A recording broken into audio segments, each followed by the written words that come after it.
క్రీడలు విద్యార్థుల్లో ఉత్సాహాన్ని నింపుతాయని, శారీరక దృఢత్వాన్ని పెంపొందిస్తుందని జాతీయ బీసీ దళ అధ్యక్షుడు దుండ్ర కుమారస్వామి అన్నారు. రంగారెడ్డి జిల్లా మాదాపూర్ ప్రభుత్వ పాఠశాలలో క్రీడోత్సవాలు నిర్వహించారు. బంజారాహిల్స్ కేబీఆర్ పార్క్ ముందు మాన్య కల్చరల్ అకాడమీ, వికాస భారత్ చారిటబుల్ ట్రస్ట్ సంయుక్తంగా నిర్వహించారు. విజయం అనేది అంత సులువుగా రాదని, దానికోసం బలమైన సంకల్పం, బలం, ఎనలేని కృషి ఉంటేనే విజయం వర్తిస్తుందని కుమారస్వామి అన్నారు. క్రీడలు కేవలం ఆటలు కాదు, మన జీవితంలో అనేక పాఠాలను నెరవేరుస్తాయని తెలుసుకోవాలని పిలుపునిచ్చారు. క్రీడల వల్ల పిల్లల శారీరక, మానసిక ఆరోగ్యం మెరుగుపడుతుందన్నారు. మనం ఏదైనా సాధించవచ్చని, మనం ముందుకు రావాలని, ఈ యొక్క ఆటలలో ఓడినంత మాత్రాన నిరుత్సాహపడడమో నిరాశ చెందడమో కాదు.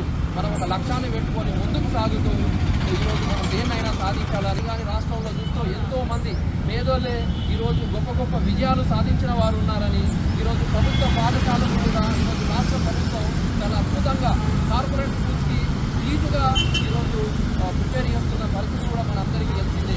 అందుకే దృఢమైన సంకల్ప బలంతో, దృఢమైన లక్ష్య సాధనతోని మనం ప్రతి ఒక్కరం ఒక లక్ష్యం గొప్పవారిగా తీర్చిదిద్ది మీ తల్లిదండ్రులకు మరియు మీకు విద్య నేర్పిన గురువులకు మీరు పేరు తీసుకొచ్చే విధంగా ముందుకు సాగాలని తెలియజేస్తున్నాను. విద్య వల్ల జ్ఞానం వస్తుంది, విద్య వల్ల అపార జ్ఞాన సంపద రావచ్చు, కానీ క్రీడల ద్వారా కూడా అనేక రకాలుగా మనకు సంపదలు వస్తాయని